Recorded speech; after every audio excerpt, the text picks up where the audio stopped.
Quero convidar você a abrir a sua Bíblia no livro de Gênesis, capítulo 42. Gênesis, capítulo 42. Nós vamos fazer a leitura do verso 1 até o verso 7, mas vamos expor todo o capítulo. Gênesis, capítulo 42.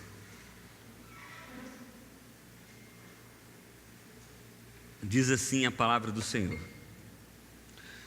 Quando Jacó soube que no Egito havia trigo, disse a seus filhos: Por que estão aí olhando uns para os outros? Disse ainda: Ouvi dizer que há trigo no Egito. Desçam até lá e comprem trigo para nós, para que possamos continuar vivos e não morramos de fome. Assim 10 dos irmãos de José desceram ao Egito para comprar trigo. Jacó não deixou que Benjamim, o irmão de José, fosse com eles, temendo que algum mal lhe acontecesse. Os filhos de Israel estavam entre outros que também foram comprar trigo por causa da fome na terra de Canaã. José era governador do Egito e era ele quem vendia trigo a todo o povo da terra. Por isso, quando os irmãos de José chegaram, curvaram-se diante dele com o rosto em terra. José reconheceu seus irmãos logo que os viu, mas agiu como se não os conhecesse e lhes falou asperamente: De onde vocês vêm? Responderam eles: Da terra de Canaã, para comprar comida. Vamos orar?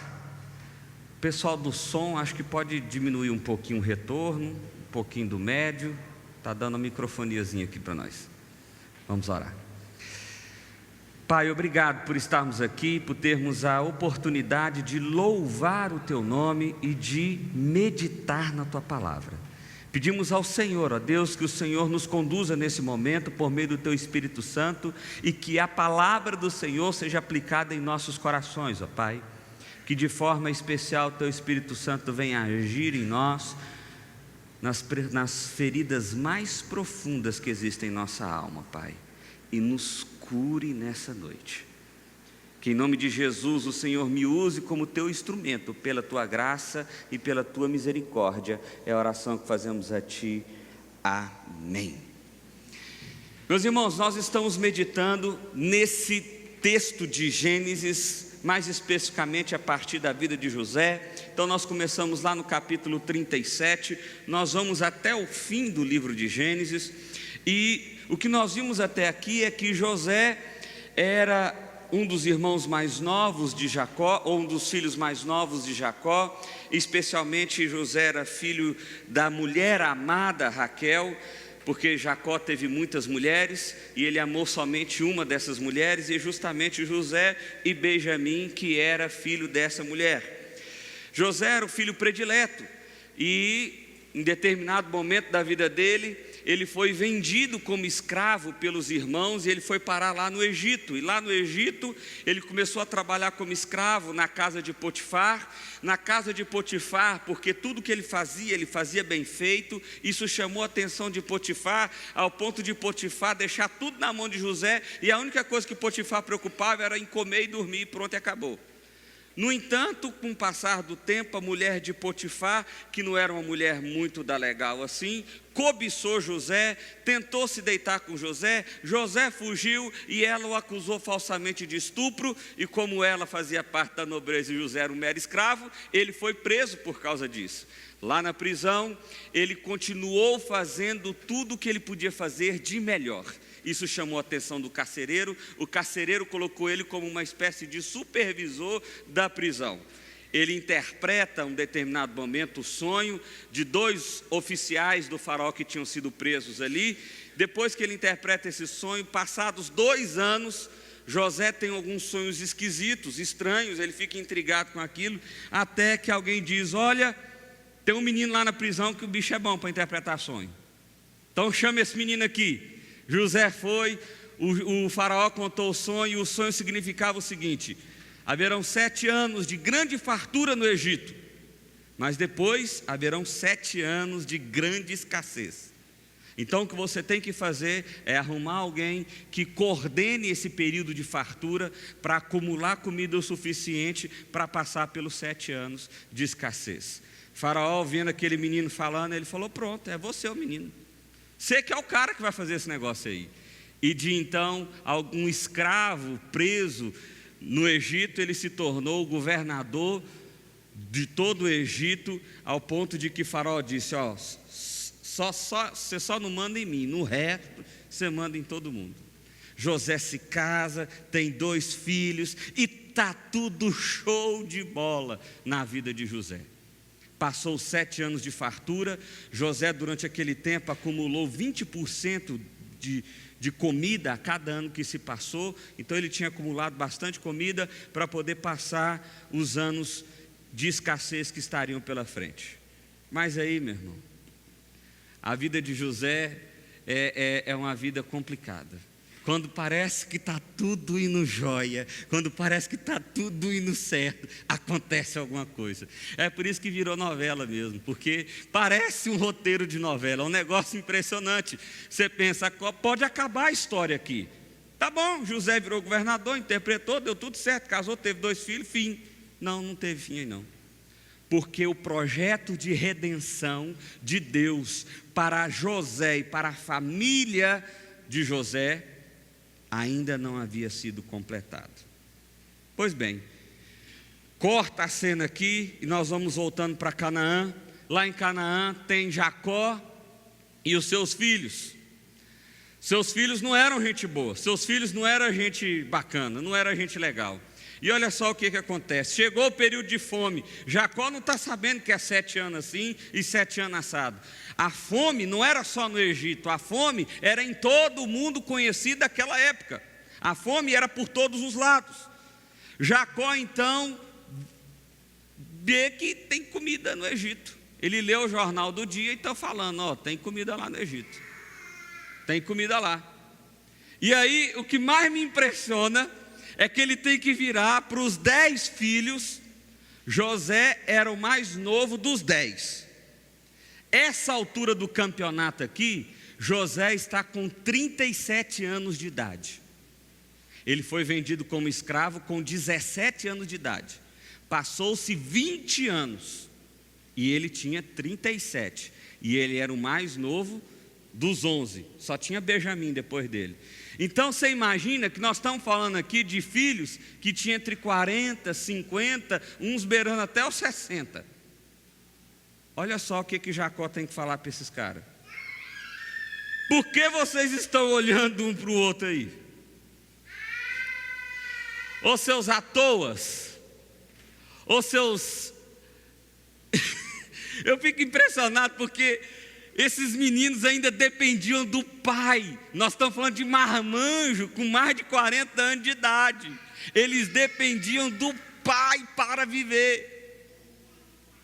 E eles não tinham iniciativa de buscar comida. Eles eram extremamente acomodados. Quando a gente volta para a história do Gênesis, para a história de Jacó, para os seus filhos, nós vamos ver que essa é uma família em completo desastre, construída em meio de mentiras, de engano, de incesto, de adultério. Tudo que de pior pode acontecer na família, aconteceu com Jacó e os seus filhos.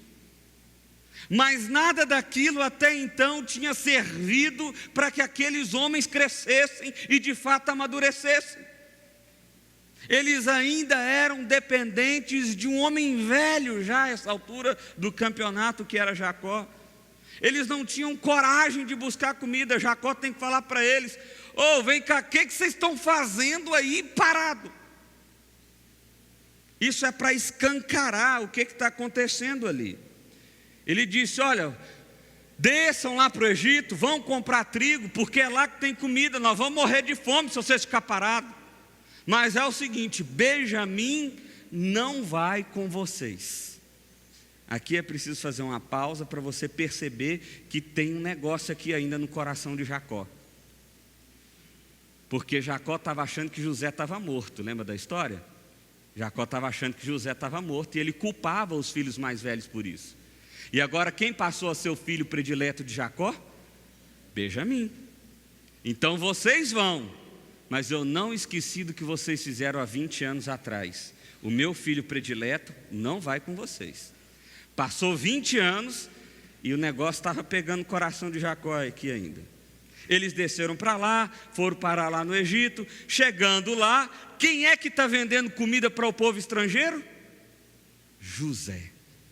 José era o governador do Egito. José que estava lá, o verso 6, era ele quem vendia o trigo a todo o povo da terra. Por isso, quando os irmãos de José chegaram, curvaram-se diante dele com o rosto em terra. José reconheceu os seus irmãos logo que os viu, mas agiu como se não conhecesse e falou asperamente: de onde vocês vêm? Meu irmão, pensa bem aqui. Vamos dar uma pausazinha aqui e pôr isso na nossa vida. Você já tem uma experiência, uma história. Você passou por grandes lutas no seu passado, coisas que te feriram profundamente, coisas que machucaram o seu coração de forma profunda, mas resolveu, passou, sarou, a coisa começou a andar, a vida deu certo. Olha o caso de José, ele casou, ele teve 2 filhos. Você lembra o significado do nome dos filhos? Um significava o Deus que, esse aqui é o Deus que me fez esquecer o que eu passei, me fez esquecer a minha dor. O outro significava o Deus que me fez prosperar na terra do meu sofrimento. José falou: está tudo certo na minha vida. Mas José não esperava encontrar os irmãos de novo. Sabe aquela cena, sabe aquela pessoa indesejada que você não quer ver, e de repente você está aqui conversando de boa, você vira. José travou. Ele falou: são meus irmãos. Mas os irmãos não reconheceram ele, por quê? Porque o hebreu usava barba, o hebreu tinha um jeito de vestir. José já se vestia como egípcio. José usava maquiagem, era comum naquela época. José estava ornamentado como governador, a pele limpinha, tal, tudo belezinha. E outra coisa, para eles, José já tinha morrido mesmo. Quem imaginava que esse homem ia viver 20 anos depois sendo escravo? Não vivia. A vida útil de um escravo era muito pouco naquela época. Mas aí José viu eles, sentiu o baque, e ele sentiu a emoção, o coração, sabe, deu aquela palpitação nele. E aí os caras vieram e falaram: nós viemos aqui comprar trigo. E eles se dobraram diante de José, eles se curvaram diante de José. E José, a primeira reação dele é agir com aspereza, com dureza. José diz assim: quem são vocês? Com raiva, com ódio, bruto. E aí eles respondem assim: da terra de Canaã, viemos aqui para comprar comida. José reconhece, o texto relembra mais uma vez. Só que agora, meu irmão, olha só que coisa maravilhosa. José reconhece os irmãos, mas agora ele reconhece de um jeito diferente. Ele lembra do sonho que ele teve ainda quando era adolescente. Lembra do sonho que ele falou para os irmãos?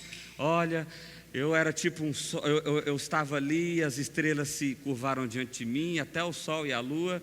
Nós éramos 12 feixes e o meu ficou em pé, o de vocês se curvaram diante de mim. Foi até o motivo dos irmãos ficarem enciumados com José, foi a razão. Mas agora esse sonho serviu para José dar uma acalmada no coração. E ele logo percebeu: peraí, isso aqui é exatamente o que Deus tinha falado comigo há mais de 20 anos. Há mais de 20 anos. Mas José estava ali, o coração dele é aquela mistura de sentimentos. E aí no verso 10 ele diz assim, verso 9: lembrou-se do sonho, tiveram respeito deles e disse: vocês são espiões, vieram para ver aonde a nossa terra está desprotegida. Eles responderam: não, meu senhor, não. Teus servos vieram comprar comida, todos nós somos filhos de um pai só. Teus servos são homens honestos e não espiões. Eu fico pensando que essa hora José ficou assim, honesto. São homens honestos. Sabe, aquela pessoa que você sabe que não vale o chão que pisa? E aí, de repente, essa pessoa começa a contar histórias como se fosse a pessoa mais honesta do mundo. Esse negócio não vai correndo no coração da gente? E no caso de José, não era qualquer pessoa, eram os irmãos dele. E José conhecia o histórico dos irmãos e sabia se tinha uma coisa que esses caras não era honesto, sincero, verdadeiro. Eles eram mentirosos. Mentirosos. Eu penso que isso mexeu ainda mais. Aí no verso 12 diz assim: não! Vocês vieram ver onde a nossa terra está desprotegida. José insistiu: vocês são espiões, vocês não são pessoas boas. Mas eles responderam: teus servos, olha só, meu irmão, olha a história que eles contam para o suposto governador do Egito. Teus servos eram 12 irmãos, todos filhos do mesmo pai na terra de Canaã. O caçula está agora na casa com o pai, e o outro já morreu.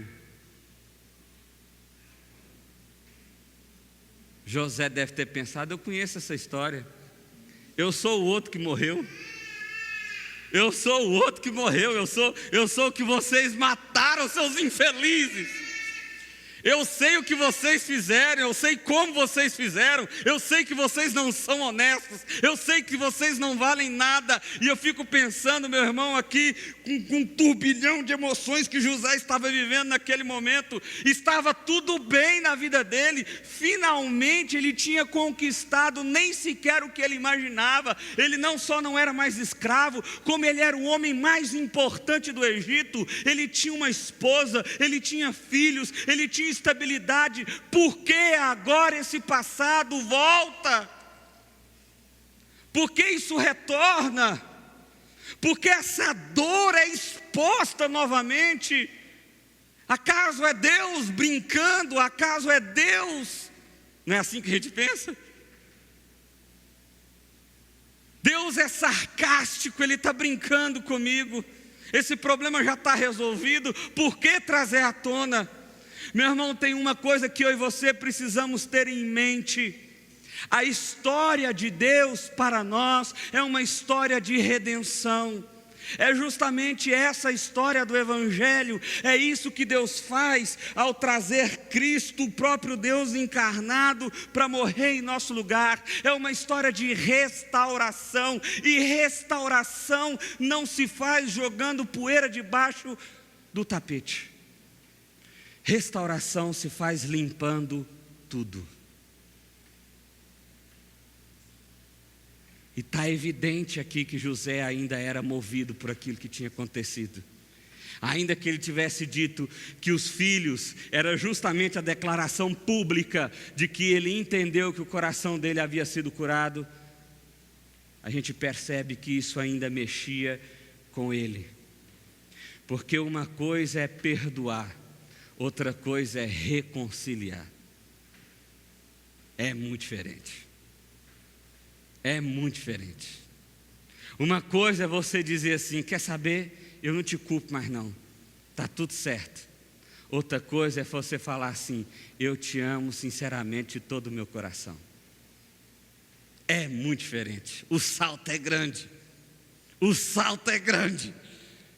Mas é justamente isso que Deus está querendo fazer: restaurar não só o coração de José, mas como o coração de toda aquela família.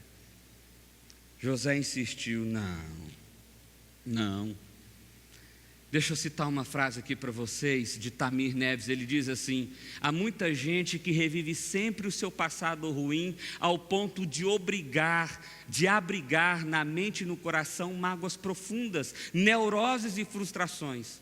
Paulo falou a respeito dessas lembranças em Filipenses. Ele diz no verso 3:13: esquecendo-me das coisas que ficaram para trás e avançando para as que estão adiante.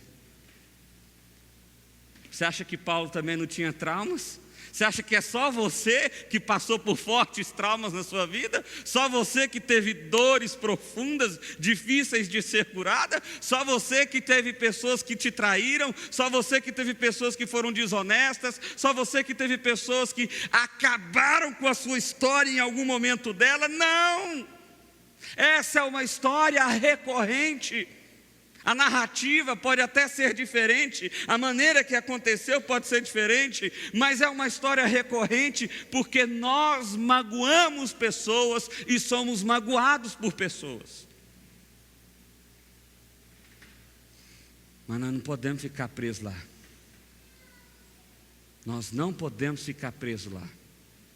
Mas uma coisa é perdoar, outra coisa é reconciliar.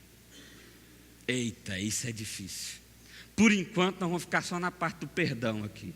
Por enquanto. Olha só o que o texto continua dizendo no verso 14. Ele diz assim: José tornou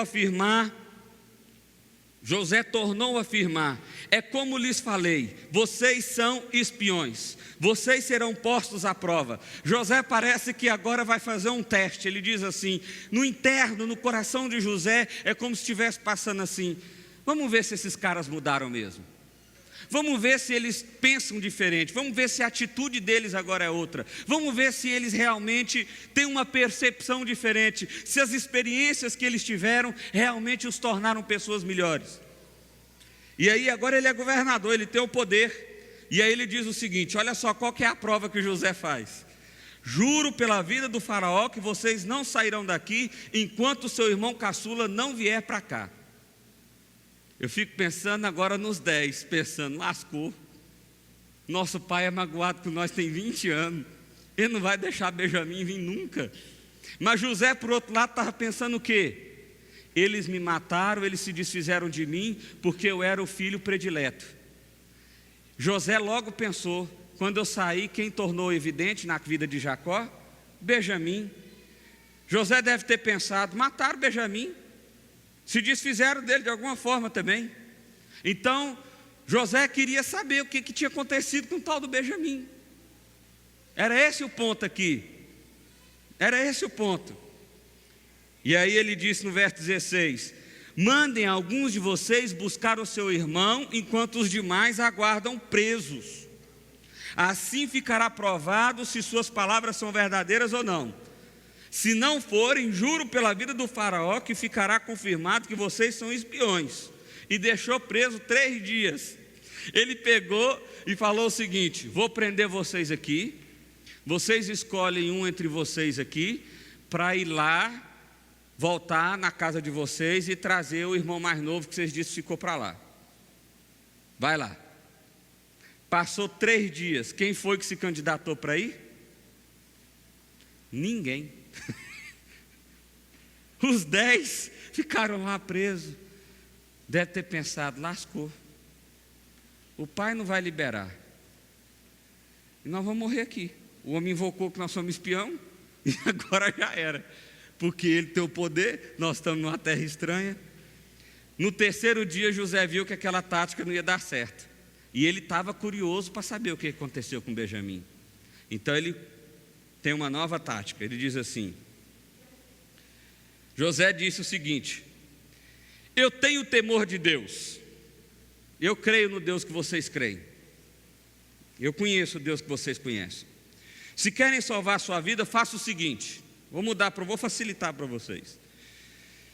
Se vocês são homens honestos, como vocês dizem que são, se vocês são homens bonzinhos, como vocês dizem que são, deixa um dos seus irmãos. Nós vamos mudar agora. Em vez de mandar ficar 9 e só um, fica 1 e vai 9. Deixa um dos seus irmãos aqui na prisão, enquanto os demais voltam. Leva o trigo para matar a fome das suas famílias e traga-me, porém, o seu irmão caçula, para que se comprove as suas palavras e vocês não tenham que morrer. Vai lá, faz isso. Fica um aí e aí vai ser resolvido. Eles se prontificaram a fazer isso, verso 21, e disseram... Perdão, está aqui. Eles se prontificaram a fazer isso e disseram uns aos outros: certamente estamos sendo punidos pelo que fizemos ao nosso irmão. Olha só, veio à tona ao coração daqueles irmãos que eles estavam sendo punidos por Deus por causa do que eles fizeram com a vida de José. Pelo menos vergonha na cara esses caras tinham também, né? Pelo menos um senso de que um dia eles fizeram algo muito mal e de que um dia essa conta iria chegar da parte de Deus, eles tinham. E aí continua o texto. Vimos como ele estava angustiado quando nos implorava por sua vida, mas não lhe demos ouvido, por isso sobreveio essa angústia. Esse texto aqui mostra agora uma reação, um sentimento de José, quando ele estava lá no fosso e foi vendido como escravo. Ele implorava pela vida desesperadamente, mas os irmãos não ouviram. Eles não escutaram. Rubem respondeu: eu não disse que não era para matar o menino? Sempre tem o cara da solução, né? Depois da vaca morta, eu falei para vocês não fazerem isso, mas vocês não quiseram me ouvir, agora temos que prestar conta do sangue. Eles, porém, verso 23, não sabiam que José podia compreendê-los, pois eles lhe falavam por meio de intérprete. José estava falando o egípcio top já. Então José, quando lidou com os irmãos, tinha alguém interpretando a conversa. Ele falava, o intérprete traduzia, os caras falavam de lá, o intérprete traduzia para ele para cá. José emperequetado e tal. Mas José estava ali de trás da porta, ouvindo a conversa deles na cadeia. José deve ter pensado: esses malditos. José deve ter relembrado a dor, o grito, a angústia. José deve ter relembrado tudo aquilo. Nisso retirou-se José, verso 24, e começou a chorar. Mas logo depois voltou e conversou com eles. E então escolheu Simeão e mandou acorrentá-los diante deles. José parece que agora não está muito bom para papo, não. O negócio é o seguinte: vocês novos estão liberados, você aqui, ó, você vai ficar. Acorrenta esse aí e deixa preso. Vocês vão voltar. Deixa eu deixar uma coisa clara para vocês aqui. Vocês só vão pegar seu irmão aqui o dia que vocês vierem com seu irmão mais novo. Vocês estão entendendo isso? Está claro para vocês? Senão esse aqui morre. Os 9 pegaram a trouxinha, pegaram as comidas e tudo, e José ainda fez outro teste. José mandou devolver o ouro e a prata. Falou assim: olha, quando vocês forem colocar o trigo lá, esconde o dinheiro deles dentro do trigo. Esconde lá dentro das coisas deles. E eles voltaram. Eles voltaram para Canaã, voltaram para a casa do pai. Chegou na casa do pai, eles contaram a história. E aí eles falaram assim: pai, lascou. O governador invocou com a gente, o homem ficou doido, achou que a gente era espião, e a gente contou a história para ele, e ele agora disse o seguinte: se nós não voltar com o menino mais novo aqui, ele vai matar Simeão lá. Sabe o que Jacó fez? Chorou e falou assim: eu já perdi o mais novo, agora estou perdendo o mais velho também. Jacó nem cogitou a possibilidade de mandar Benjamim, ele já deu por morto. Ele nem cogitou, ele falou: então já era, Simeão morreu. Vocês são os piores filhos que um pai pode ter. Esse era o sentimento. Mas continuava o erro de Jacó. Qual era o erro de Jacó? Favoritismo. A responsabilidade do desajuste daqueles filhos era do pai. O pai fez com que aqueles meninos não, homens, aliás, homens maduros, ainda continuassem meninos mimados. O pai nunca valorizou nenhum deles. O pai escolheu um e falou: esse é o meu filho, o resto que se dane. Eu já disse isso aqui algumas vezes, mas eu acho que é sempre bom repetir. Eu tinha muito medo de ter filho. Muito medo de ter filho. E o meu medo se dava por causa do mundo. Falava assim: não tem como, a chance de virar traficante, homossexual ou socialista é muito grande. Então estamos lascados. Não tem jeito. Esse menino não tem pra onde correr não, ou essa menina. É sério, eu tinha muito medo. Mas aí eu fui trabalhar na escola, lá no Álvaro de Melo, aqui na cidade. Trabalhei 2 anos ali. Sabe o que eu descobri ali? Que os filhos são puros reflexos dos pais. Puros reflexos dos pais. É claro, cada um tem uma personalidade, cada um tem um jeito, cada um tem uma particularidade e toda regra tem exceção. Mas em geral os filhos são reflexos dos pais. Pense em você se você não parece com seu pai, ou com a sua mãe, ou com os dois. Em alguma medida, de alguma forma, no jeito de pensar, no jeito de fazer. É igual, eu já falei isso aqui algumas vezes, minha irmã falava, eu não vou ser igual a minha mãe. Hoje em dia eu vejo minha irmã e falo assim, meu Deus, é a minha mãe, não é que é igual, ela é. Mas isso animou meu coração. Falei, então dá para ter uma criança. Dá para ter uma criança. Porque se ficar doida, vai ficar assim, mais ou menos igual nós mesmo. Jacó estragou com os filhos dele, quando ele teve favoritismo.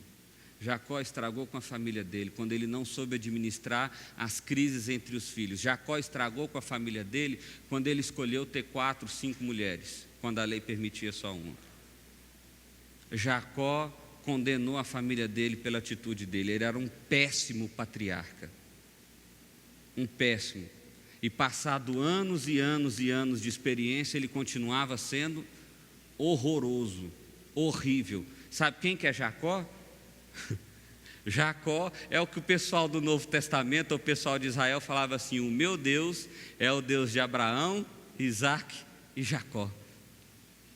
Jacó é o cara que marcou a história. Jacó era um homem eleito, escolhido por Deus para começar a nação de Deus. Isso me mostra que a história de Deus é uma história de redenção. Você pode ser o pior pai do mundo, tem solução para você. A sua família pode ser a família mais desajustada do mundo, tem solução para essa família. O seu casamento pode ser o desastre que for, tem solução para o seu casamento.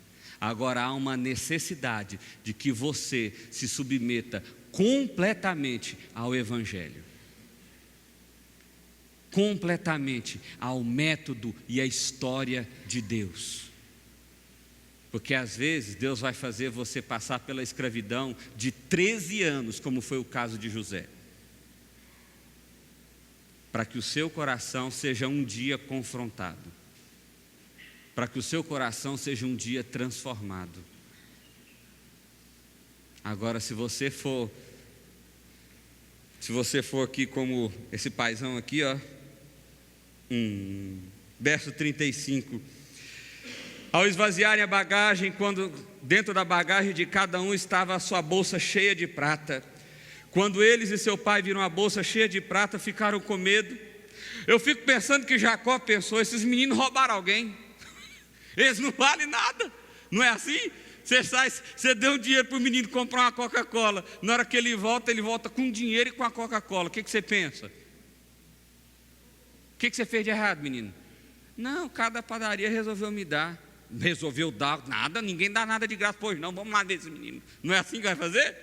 Um bom pai faria assim. O menino aqui era longe demais, Jacó já deve ter pensado, já era, lascou-se, esse menino, esses caras roubaram alguém. Quando eles e seu pai viram a bola cheia de prata, ficaram com medo e disseram ao seu pai a Jericó, vocês estão tirando meus filhos de mim, já fiquei sem José, agora sem Simeão, ou seja, o Simeão já está fora, e ainda querem levar Benjamim, tudo está contra mim, eu não vou dar Benjamim para vocês de jeito nenhum.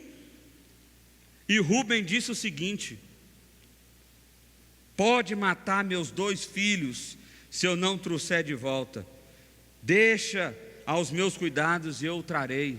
Rúben falou, não vamos deixar lá não, pai, Simeão é nosso irmão, pode me dar Benjamim, eu te prometo que eu vou trazer Benjamim de volta, e se eu não trouxer, o meu compromisso é tão sério que você pode matar meus 2 filhos. Jacó falou assim: meu filho não descerá com vocês. Em resumo, Simeão que se dane. Seu irmão está morto e ele é o único que resta. Se qualquer mal lhe acontecer na viagem que estão por fazer, vocês farão esses meus cabelos brancos descer à sepultura com tristeza. Aqui nós temos dois contrastes muito fortes da história. José, porque percebeu que o sonho, interpretou a história, entendeu que ele fazia parte da história da redenção de Deus, ele pôs os irmãos à prova, mas com uma disposição de perdoá-los. Jacó, que não percebeu nada disso, Jacó continuava amargurado, preso no passado e não abria mão de sentir a sua dor. E normalmente essa é a maneira que a gente encara traumas das nossas vidas. Ou a gente consegue lidar com o trauma ao ponto de deixar ele aqui na história do passado e seguir adiante, ou a gente vive o trauma 100% do tempo. E o trauma passa a definir quem nós somos. Quem é que... Antigamente, o pessoal aí mais velho vai poder lembrar disso, as mulheres quando ficavam viúvas vestiam preto e andavam só de preto. Vocês lembram disso? Alguém aqui lembra? Ninguém, né? Não tem pessoal dessa época aqui não, né? Um levantou a mão ali, eu não vou apontar não, mas tinha esse negócio. As mulheres ficavam viúvas, elas andavam de preto. Minha avó, por exemplo, perdeu o marido quando a minha mãe tinha 3 anos de idade. Minha mãe tinha 3 anos, então você imagina. Ela ficou pouco tempo casada, logo o marido morreu. E aí, o que ela fez? Se vestiu de luto. E ela usou o preto até depois que eu nasci. Então põe aí, minha mãe tinha 3 anos quando o meu avô morreu. Minha mãe me teve com 19 anos, e a minha avó ainda usava o luto. E assim são algumas pessoas. Vive o luto, vive a dor, vive o trauma, e aqui nós não estamos querendo diminuir nenhuma das dores, das aflições, não é isso a ideia aqui, meu irmão. Mas quando a dor define o seu ser, a dor define quem você é, você fica cego, toma decisões erradas e não sai da dor, não resolve o problema. Esse era o problema de Jacó. Jacó estava cego na dor, passou 20 anos, o que ele está lembrando? Da morte de José. E pegou Benjamim, pôs debaixo aqui do braço. Benjamim ninguém toca, isso aqui é só ele que me resta. Mas você tem mais 10 filhos. Não, os 10, Simeão já morreu. Isso aqui é só ele que me resta aqui. Você não está entendendo? É a minha dor. Se vocês levarem Benjamim, eu não aguento. Se vocês levarem Benjamim, é aí que eu morro de vez. Eu vou morrer de vez. Eu vou morrer de vez. Para que esse texto faça sentido na nossa história, eu queria que você olhasse para esse quadro aqui. Porque esse quadro é a história de Deus para a sua vida. É a história que Deus está construindo na família de Jacó e na vida de José. Deus criou todas as coisas de forma perfeita, criou um relacionamento perfeito com o homem, mas o homem resolveu pecar, desobedecer a Deus, e por isso ele foi condenado, por isso ele se lançou num abismo profundo de pecado, de dor, de amargura, de sofrimento. É assim que Jacó está vivendo. Jacó está aqui, vivendo o fundo do poço, preso em sua própria dor, em seu próprio pecado, em sua própria angústia, em sua própria condenação. Mas a história de Deus, a história da redenção de Deus, é uma história para te conduzir à salvação, e isso acontece por meio do Evangelho de Cristo Jesus. É isso que Jesus vai fazer na história, restaurar a sua vida, restaurar de completo, por completo, toda angústia, toda dor, todo sofrimento, porque o bálsamo do Evangelho é aquilo que nos resgata por inteiro. Meu irmão, você precisa se despertar, acordar e se agarrar completamente à cruz de Cristo. O problema é que muitos de nós estamos tentando sair dessa dor pelas nossas próprias forças, tentando vencer os nossos traumas pelas nossas próprias forças. E aí o fardo é pesado, é difícil de carregar, é duro de andar, é duro de levar. O segredo está em entregar-se completamente a Cristo. E quando você se submete a Cristo, meu irmão, é esse up aí que acontece na sua vida. Porque como a gente começou agora esse culto, a nossa herança, a nossa porção é o Senhor. É no Senhor. O que você está esperando para acontecer aqui nessa história? Não são ideologias que vão mudar isso aqui. O socialismo não é de Deus, o capitalismo menos ainda. Não é o filósofo A, B ou C. Onde que está a sua esperança? Aonde que está? Onde que está a sua esperança? Para que realmente a sua vida seja resgatada, transformada. Você para de viver no fundo do poço, da sua própria dor, da sua própria angústia que você tem construído e não tem largado.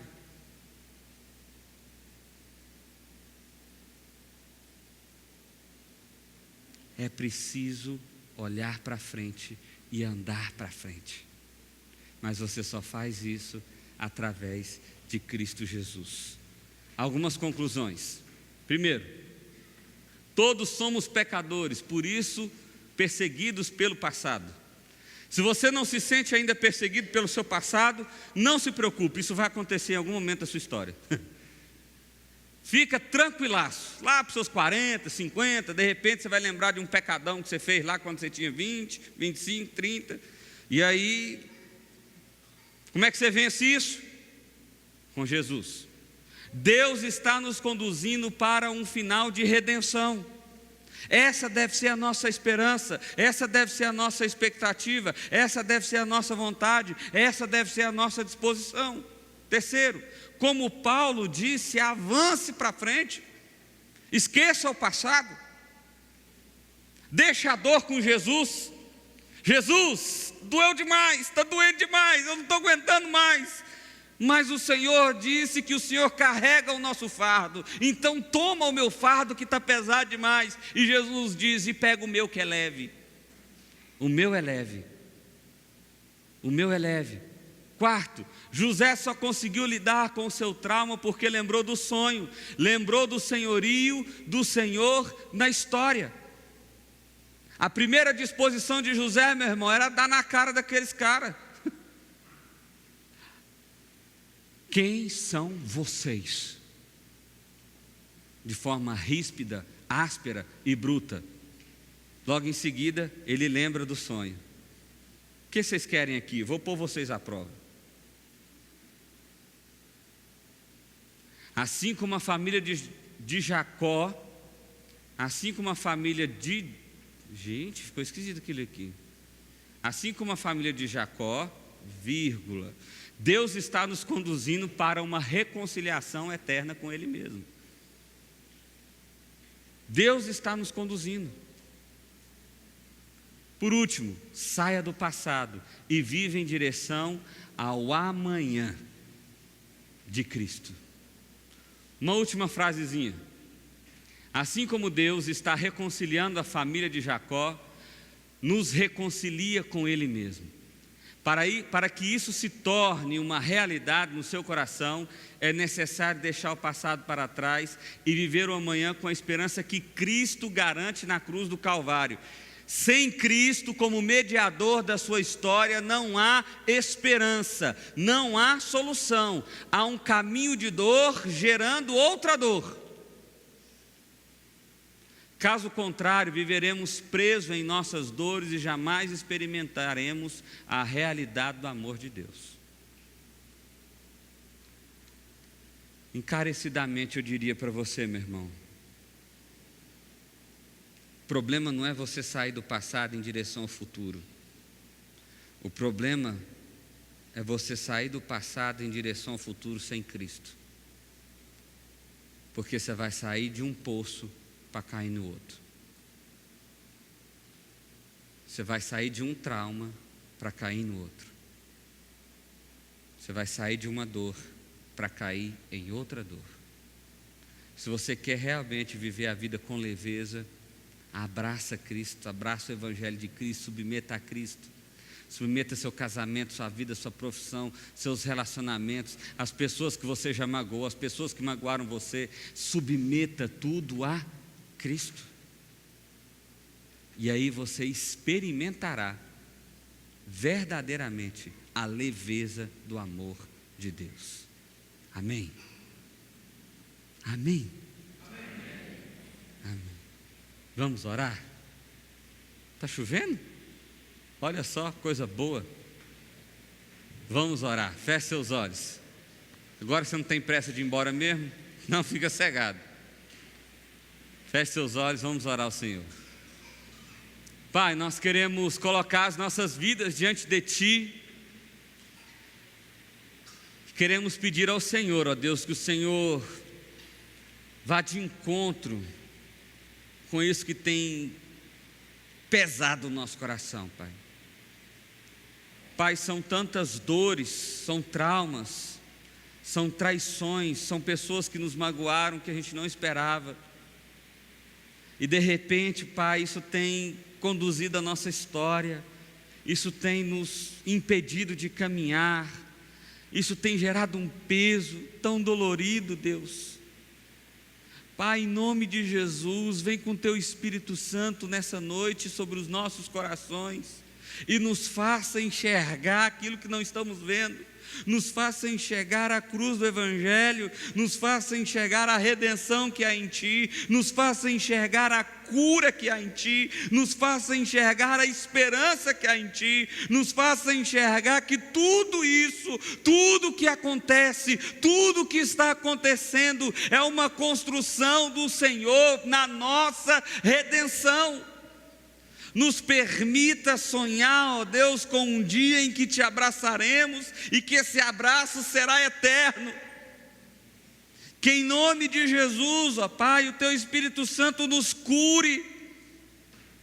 E nós sabemos que só é possível através de uma ação do Senhor, ó Pai. Por isso vem de encontro com os nossos corações. Nos dá a capacidade de perdoar e de pedir perdão, Deus. Porque certamente nós não só somos magoados, mas nós magoamos pessoas, nós ferimos pessoas. Então, em nome de Jesus, incomoda o nosso coração, Pai, para que não só o nosso coração seja curado, mas que nós também sejamos instrumentos do Senhor para curar a vida de outro, ó Deus.